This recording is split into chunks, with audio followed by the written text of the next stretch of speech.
suppose that'll do. Hey, what up? It is I, Alistair of Gnome Gnite Minis.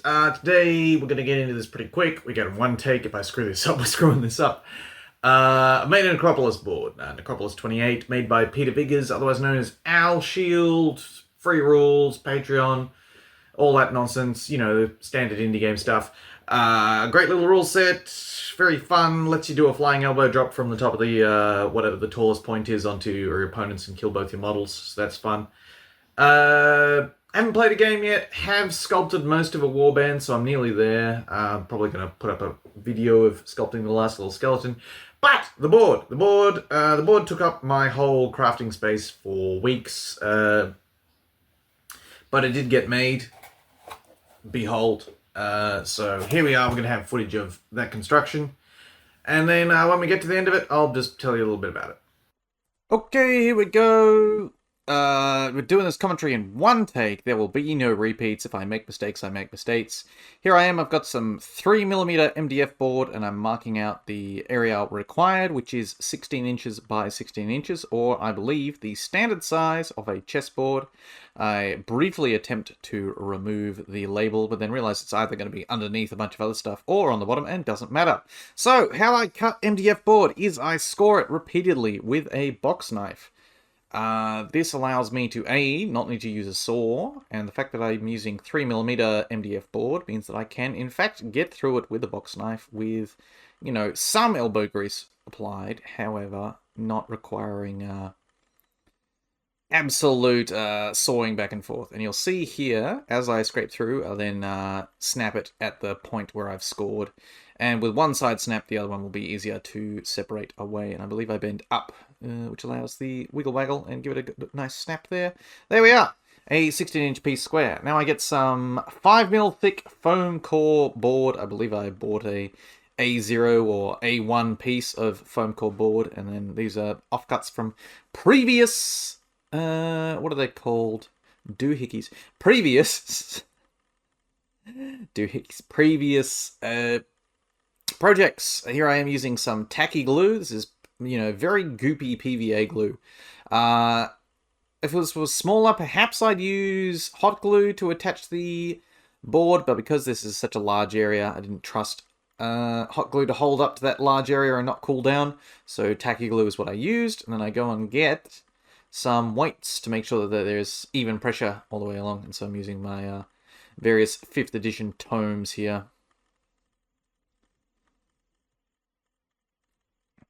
Some of which, 2 of which books received actual use, and then the rest are kind of just your boondoggles.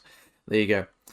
Just trimming the excess around the outside here, once again with the box knife, and I believe I'm going to change to a new blade at some point in the near future, because I did just use that to cut through MDF board.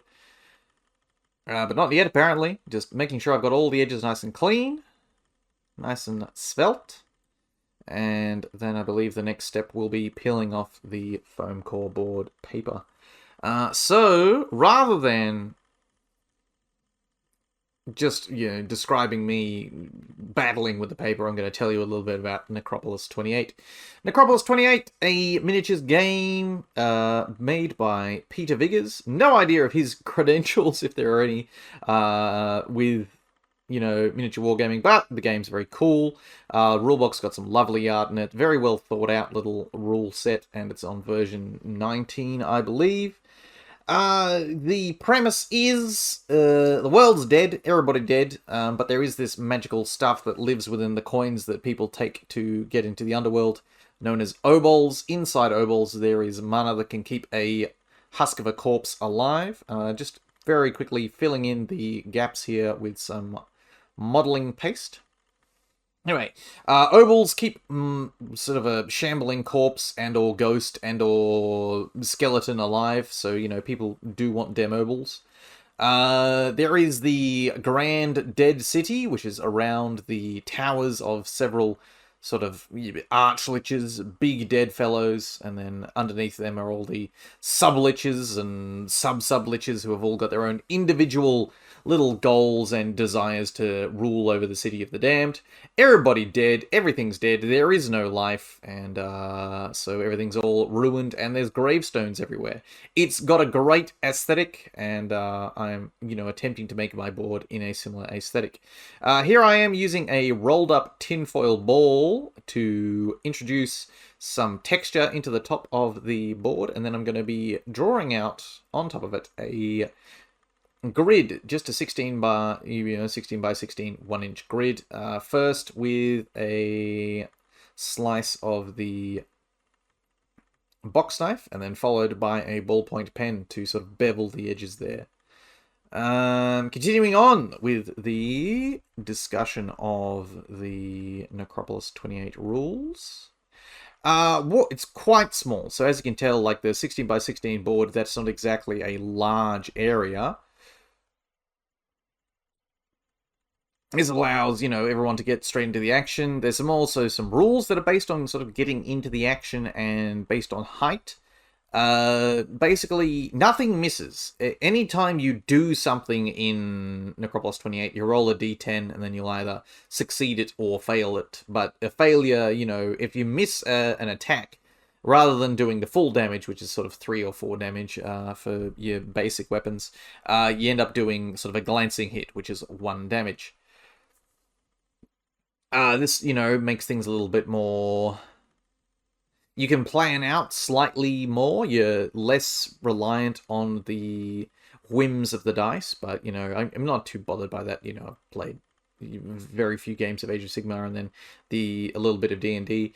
I don't have the frustration that he necessarily had to make the rule set that way, but hey, this may strike you as something that you find deeply interesting. There's a lot of focus on height, moving around, traversal. Every unit can climb. Every unit can sort of get up nice and high and then jump down to layers below.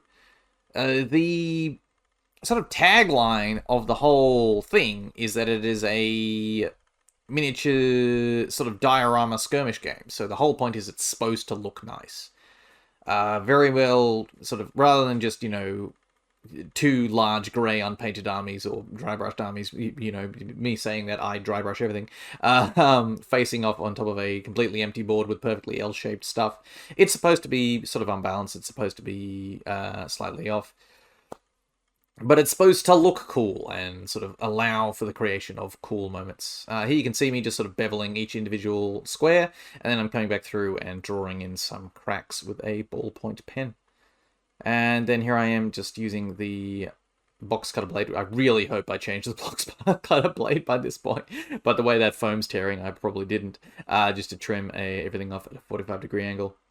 Now I've got a big piece of paper that's 16 by 16 inches. And I'm just going to draw out roughly sort of the size of the buildings that I want to build.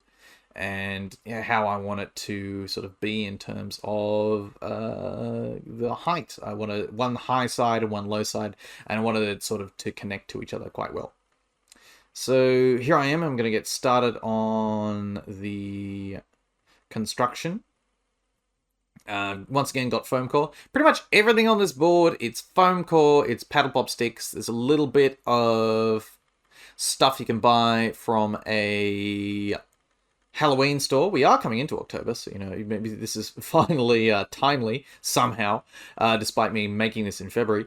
But there's most of it's stuff you can just pick up at a craft store, but some of it, of course, is not. I did end up giving up the ghost right at the end there and just sort of filling out the last few bits of space with some 3D printed objects that I had lying around from a while ago that I was going to do for D&D, but I just sort of decided to whack on the board instead. I considered, when I build my D&D stuff, sort of 3 inches is the height that I want a house to be. And so I've built all of the board. My vision was around a central building that would be 3 inches in height, and then everything else would sort of connect to it and go higher or go lower. So here I am building sort of that connecting point, and it's going to be a pillar of sort of 2x2 bricks built up, and then with a stone bridge across the top. So here I am peeling off all the paper, just laying everything out. Seeing if it's going to be high enough to reach the 3-inch height after the addition of these steps. And as you can see, peeling off small amounts of paper works, whereas peeling off those large bits of paper ends up causing you some issues. Off to get, I believe, the hot glue gun now.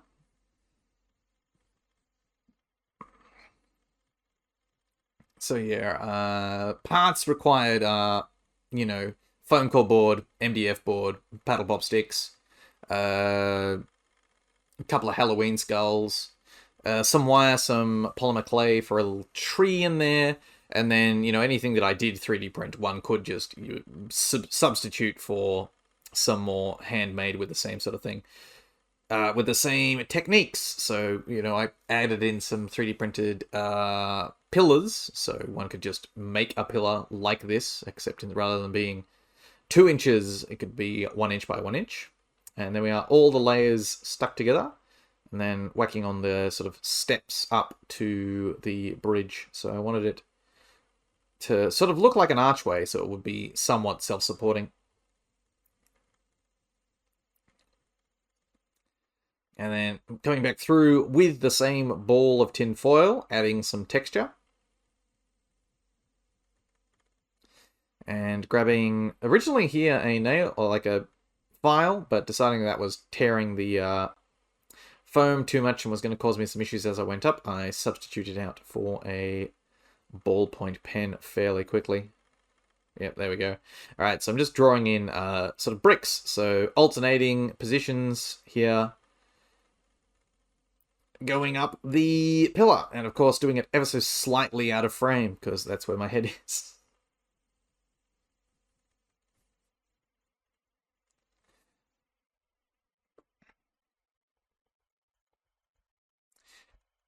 So, while I continue to draw in some sort of brick texture here, which eventually gets covered up because I realized that I need a large piece, so that's sort of the boards. The boards are 16 by 16 inch, sort of designed to be heavily done. You're supposed to have a real go, make it interesting, make it have lots of heights, make it have, you know, cool little stories and little bits of flock and all that stuff. But given that it's not a whole table, this is sort of an actual project that a person may finish in their spare time if they actually have to work. Unlike sort of your insane Mordheim tables. You know, you can finish you can knock out a Necropolis board, you know, in a couple of weeks in your spare time, or, you know, in a week if you are, committed. It took me a little bit longer than I would have liked to, and I let it clog up my space. Anyway, so 16 by 16 inch board, and then following in that space, the warbands are only, you know, 1 to, I believe, 8 models is the recommended. I think that's if you only take, like, everything for free. Like a free leader, and then the cheapest possible units. I believe you can get up to 8 models. So, you know, that's the most that you're putting into a warband. So again, take the time, convert things, make things interesting, rather than, you know, having to just batch paint a whole bunch of the same sort of shit over and over again.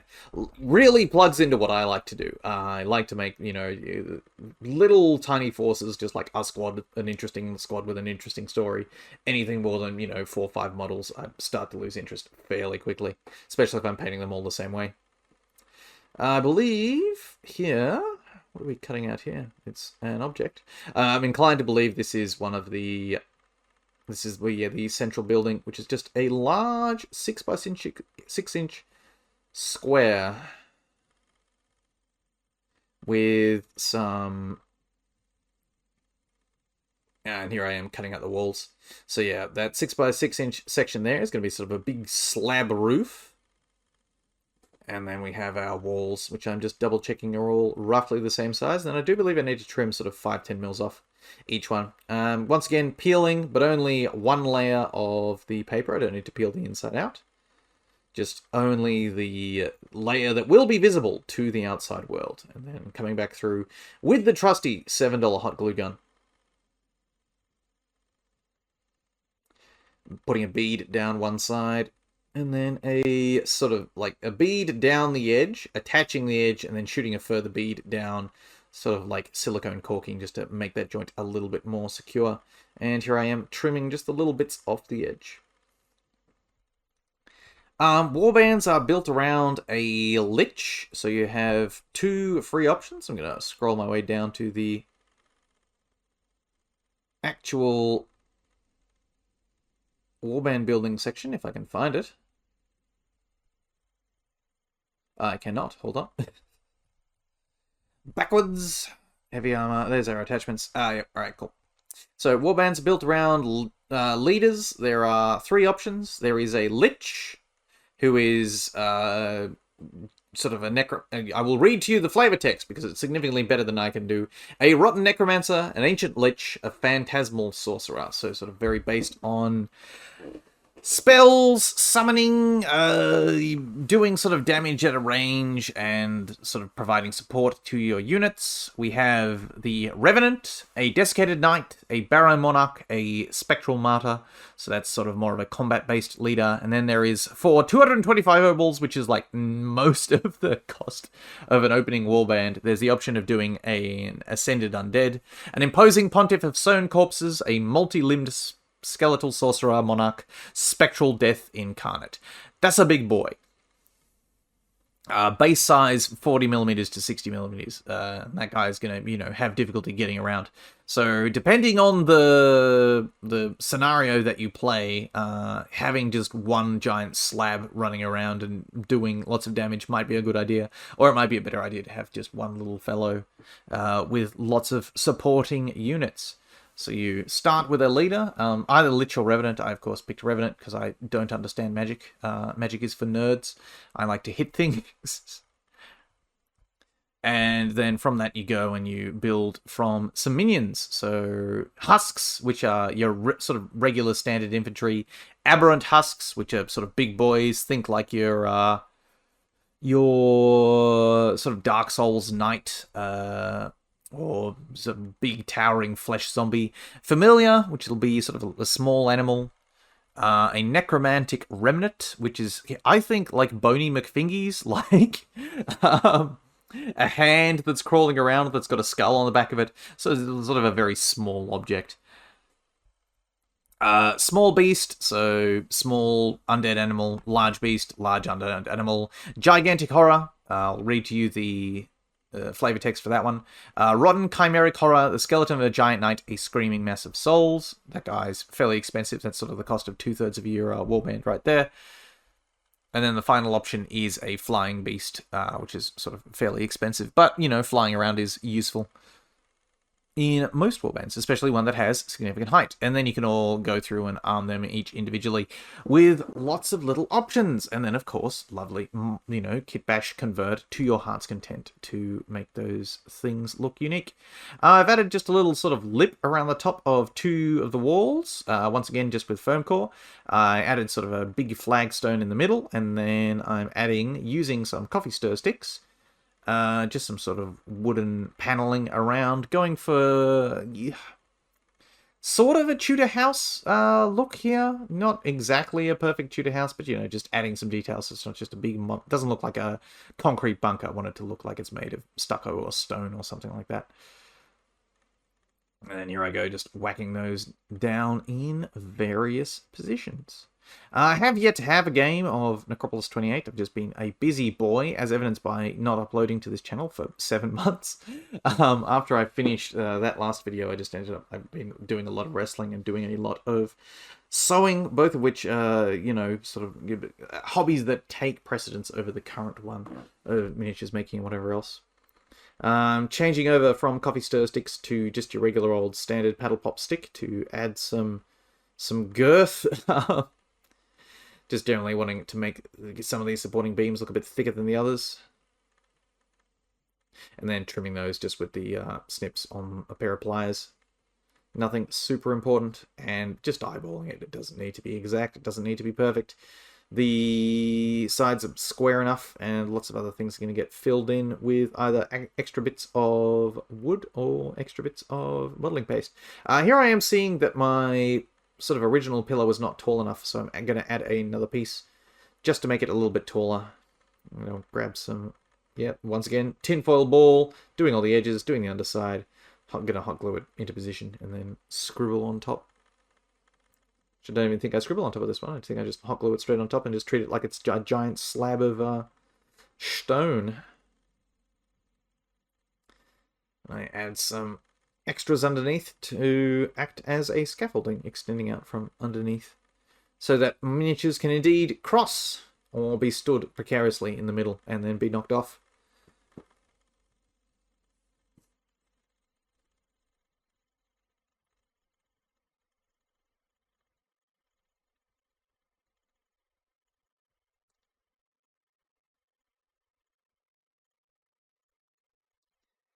As with most of these sort of miniatures games, these particular ones, sort of the indie ones, it's very based around a, oh, here I go. This took ages. Here I am just drawing in rocks, stones on the side of this thing. And I start out doing a brick texture and then immediately get extremely bored and then start just sort of doing it higgledy-piggledy.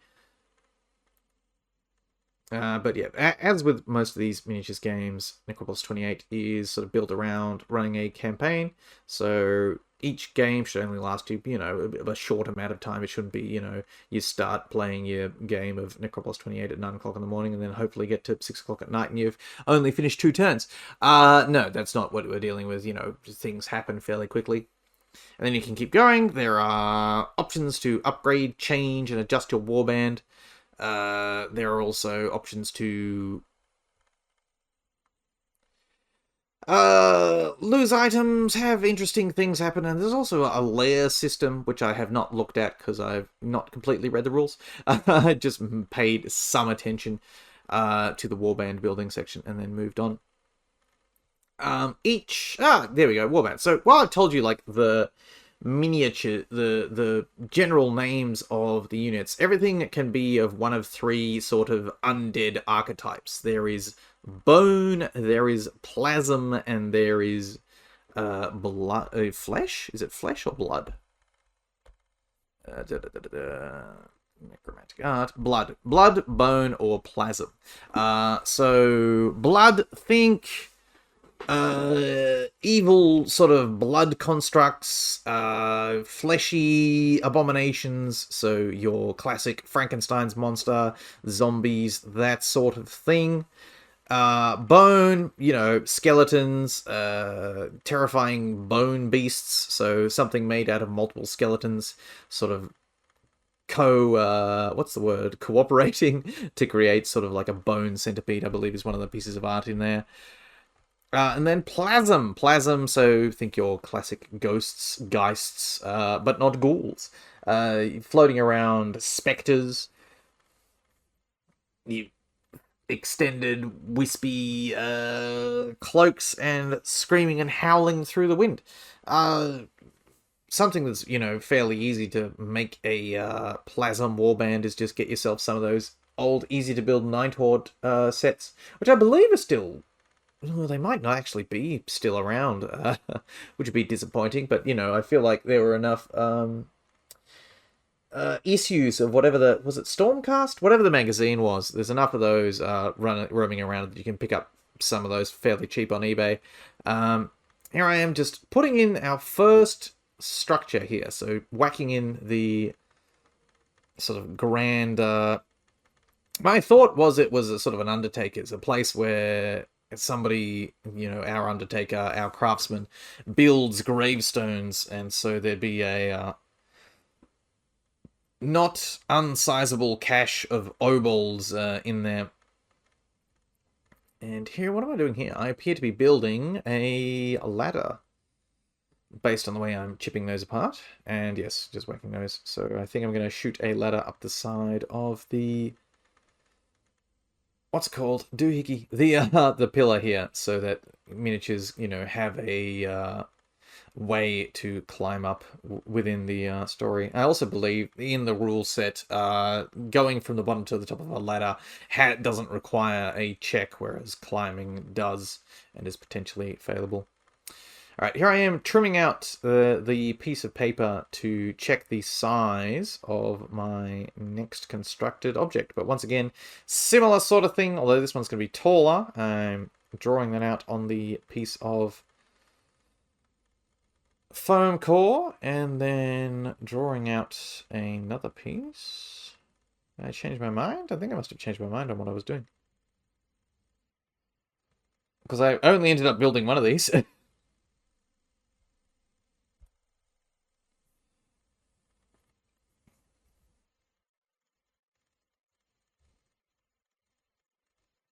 So there we are, one piece. I have genuinely no idea what I did with the second. I think I must have just gotten rid of it and put it somewhere else for another usage, because I do not think I used that one at all. But yeah, here I am measuring out the walls very carefully by just eyeballing it off the edge of the piece.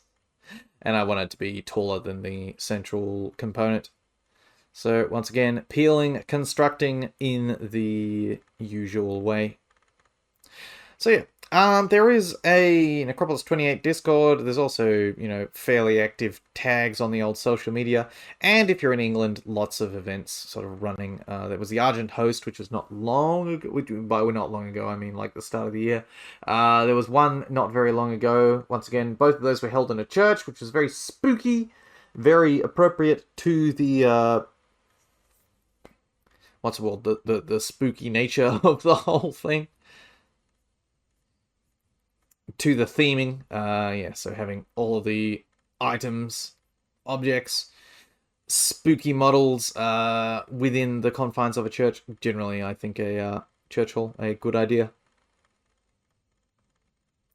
But, you know, this is no Kickstarters yet, nothing like that. There are some official models, I believe. Those are available for purchase somehow. I think there might be My Mini Factory or Cults, but, you know, attached to either Alshield's profile or the sculptors. I'd have to double check that, but I'm sure I'll link them in the show notes if they are available, or I'll add a piece of text right here to tell you whether or not I was talking shit, because if you can't get them, I'll let you know. Yes, I abandoned the other building. I decided building that one was not a good idea and I don't want to do it. So I instead go for the classic, which is the Pringles stone tower. So I've decided that going the full Pringles height, not a good idea. And then I just trim out some bits of foam core that I'm going to use as... I don't even bother with that. I just trim the paper up first. Smart. And then I just, you know, haphazardly chop bits of foam core to roughly appropriate rock sizes. And then I believe I'm going to go and grab the tacky glue to do this one, because trying to hot glue all of those in position is not going to work for me. I'm probably going to burn my fingers. But anyway, the classic. And you'll see me start out here. I start with sort of big pieces on the bottom and then get them smaller and smaller on the way up. And then I just realized that I've made this one too big. So I then quickly adjust things and then whack that. And then just start working. Squirting some tacky glue on each and then adding them up. And I believe the tacky glue is so I can, you know, make adjustments to their positioning as I go up and down the piece. But here we are. Great way to spend several hours. Just trimming bits of foam core and then whacking them on the side of the Pringles can.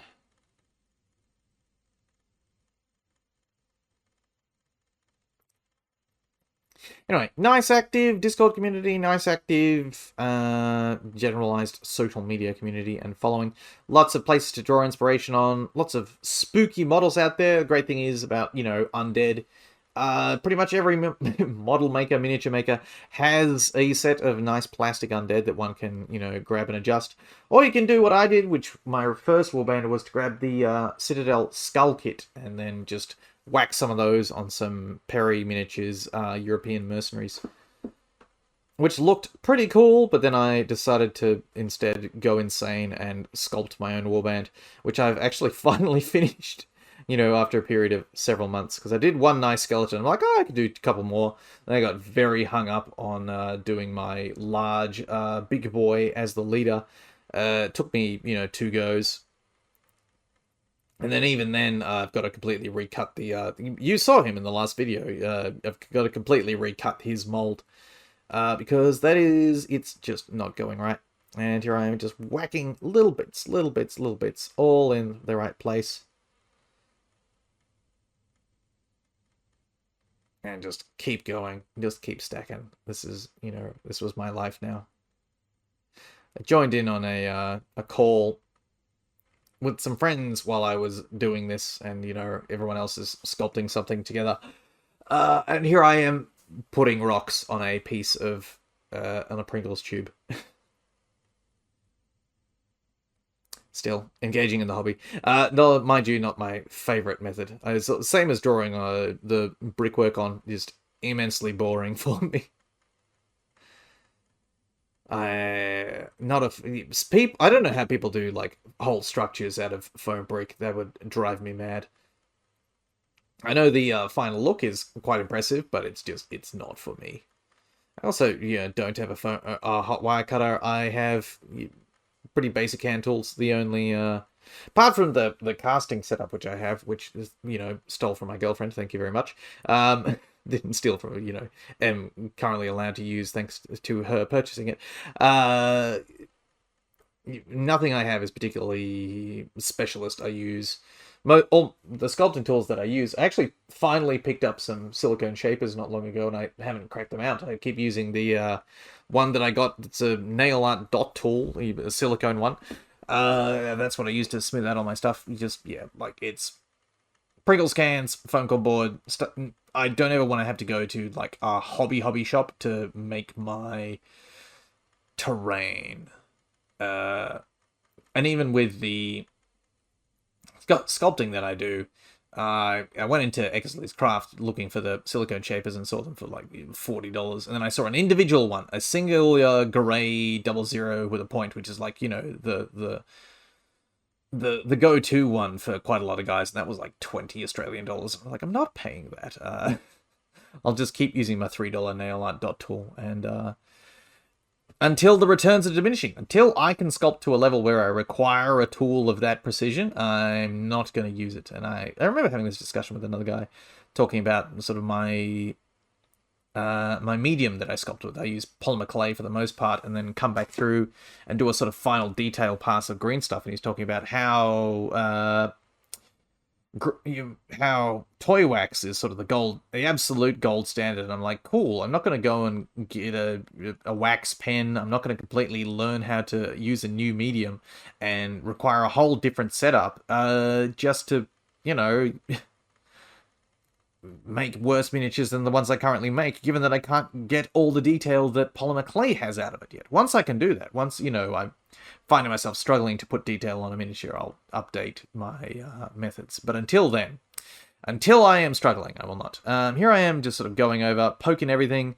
You can see I've filled a few gaps with some of the modeling paste, and then I'm going to come back through and just slop them in there.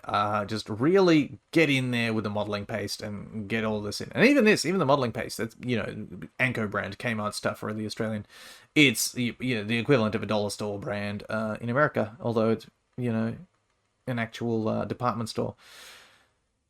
I don't get specialty equipment. I just use, your standard crafty stuff. And still get... The returns are not yet diminishing. I believe that very much so with craft, there is diminishing returns, and they once you've bought that hot wire cutter, every specialty tool after that one is significantly more expensive for what's required. Like a static grass applicator, I have absolutely no idea why I'd ever want to get one of those when I can just cut up a piece of jute string and use some super glue to make something approximate. Here I am just slopping it all in there, just getting right in the crevices. Because I really don't want to have any of the Pringles can visible. I do want these all closed up, because that telltale bit of red Pringles packaging definitely will kill the undead vibes that I'm going for here with the Necropolis table. And then just filling in the final gaps around the top. Acting as if it's some sort of, I don't know, concrete or lime. Whatever it is that you use, mortar.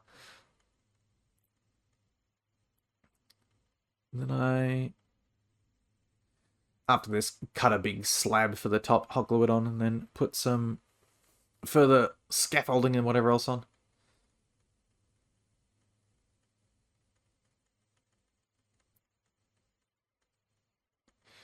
Alrighty, I believe I've stuck it up in the corner there. I'm gonna glue the main structure down here. Just a simple bead of hot glue. Absolutely nothing fancy. Not pinning it in place, just I'm trusting that the whole thing, especially after I seal it all with Mod Podge. Ah, you can see there, right on the corner, what I've done is I've gotten a Halloween skull, just cut out the corner, and then stuck it on there and put the modeling paste on to get rid of the original plastic texture. And I'm just going around here and just whacking down some hot gluing down some 3D printed tombstones that I got from a guy called Bright Minis. These print support free. There are some free tombstones available on the Necropolis 28 Discord, but they are a bit more detailed and a bit more suited to resin printing than mine, which are FDM. And then I come back through. You don't necessarily need to 3D print these. In fact, you definitely don't need to. I also just clipped the top ends off some paddle pop sticks and just lay them down as like big, traditional arch-shaped gravestones slabs. Here is a single polymer clay tree with a little face in it that I actually started sculpting as a challenge for another little miniatures game called Weald 28. And then I decided to go a different direction with my final entry, which was sort of a satyr sort of forest spirit with ram's horns. It was, of course, hanging dong. And then here I am just cleaning up the edges with some of that modeling paste. Like, it really just... The modeling paste goes everywhere on this particular thing. You can see there that I've inserted another little pillar underneath the scaffolding from the original pillar just to act as a support. Here I am demonstrating the method of sculpting the tree. I've twisted some aluminium wire, I believe 6 strands around to form a trunk, and then extended them out at the top and the bottom for branches and roots. Then I've just got some cheap polymer clay, just wrapping it around the wire and smushing it down with my fingers.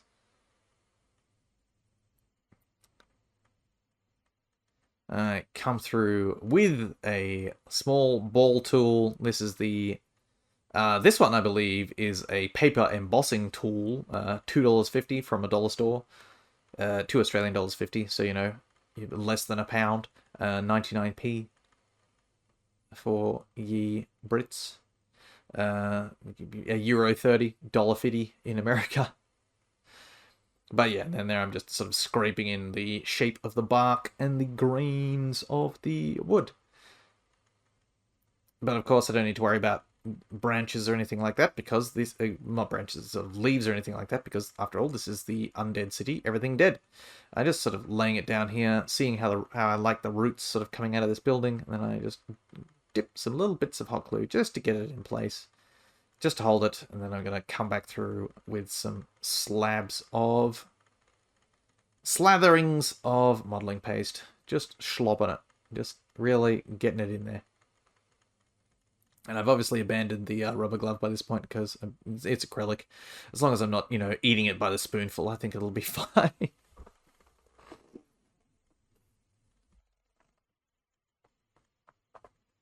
And then, yeah, here I am applying it with a spatula. By spatula, I, of course, mean paddle pop stick.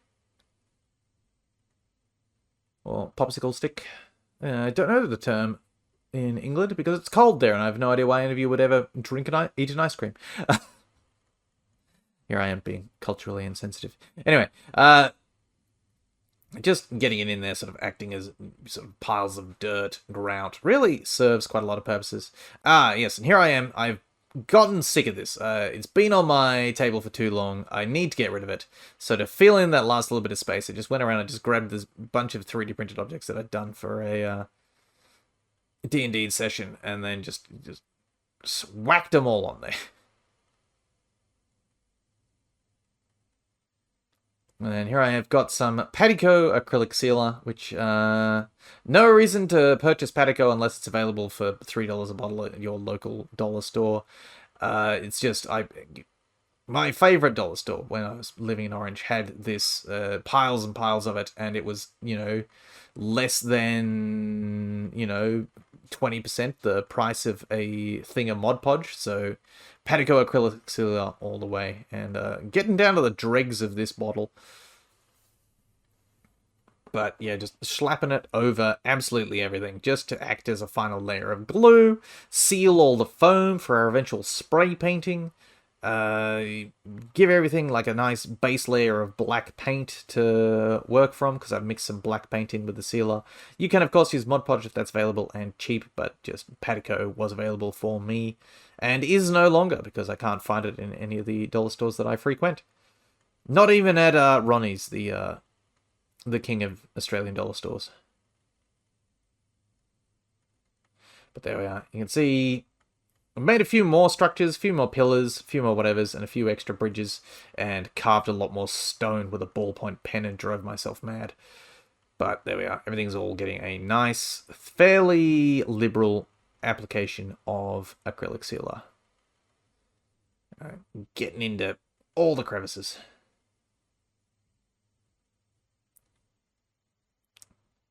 And there we are, more shots thereof. And you can see another skull there. So finally, after years and years and years, I'm just mixing up a second batch here and going on. But anyway, after years and years and years, I bought those Halloween skulls 5 years ago for the eventual, D&D and or tabletop scenery use, and then had no use for them for 5 years, and then finally got to crack them out and add them to the Necropolis 28 tape. But yeah, just simply cut out the back of them, hot glue them in place, and then clean up the edges and add a surface of the modeling paste. You can see that some of the... I actually tested my color system on the gravestones before I put a few of them in, and so I decided on a nice green paint here. But here I am, just slathering acrylic sealer and black paint over absolutely everything.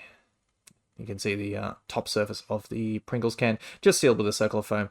All right, everything getting a layer of Cryo 2X black primer and spray.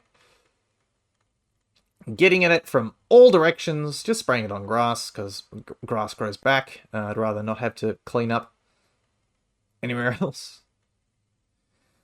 Getting in all the crevices, do not want to have to come back through, and then giving everything a dusting of, what's this, Wraithbone?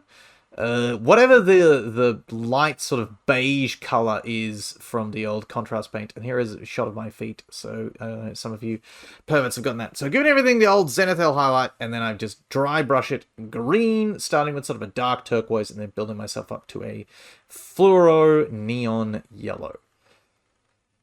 But yeah, like the Wraithbone I bought when contrast paints came out, and barely used it to prime anything.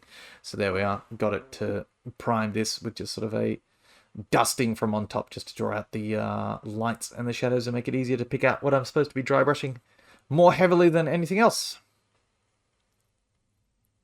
And just to give everything sort of a depth of color, which was nice. You can see I'm not being particularly, what's the word? Neat. Hitting lots of our bits of wood just on the edge. Don't mind, don't care. At this point, it was definitely about getting it done. I was very sick of having it on my table. Sick of it taking up all the space. I had lots of actual stuff to do with my crafting area that needed to have it cleaned so that I could actually use it. So the first sort of few steps took a period of weeks, and then I finished it in sort of a day and a half from putting the first building on. And there we are. For all the wood, just a dry brush of burnt umber, and then I believe sort of a sandstone, or a light tan color at the end. So that's all the wood. It was pretty liberal with the tan as well, because I wanted it to appear fairly dead.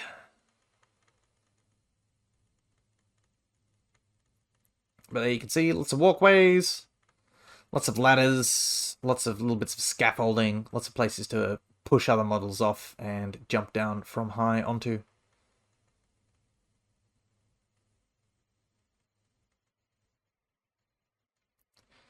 fairly certain that's the end of the dry brushing. No, changing colors now. Tan.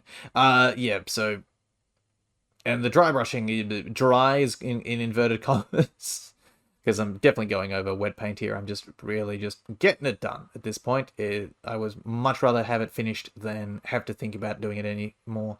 But, you know, there is no reason why I can't come back through and clean up some of this paint job at a later time. But I do not want to. Here I am just cutting open a tea bag. This turns out to be the wrong kind of tea. I wanted sort of more leafy tea, whereas this was very sort of granular, sort of freeze-dried stuff, but that's what you get for using gumboot. And just using some watered-down PVA there, and then just dusting on some tea leaves. And then, I don't even think I'm watering down the PVA, I think I'm just brushing it on at this point. Just standard, dollar store PVA glue, not using any particular brand thereof. I'm sure someone out there vouches for a particular PVA glue and will not use any other, but me, do not care. It's polyvinyl acetate. Or at least that's the hope. Alright, final little dusting of tea leaves, and then I believe that is the end of the footage.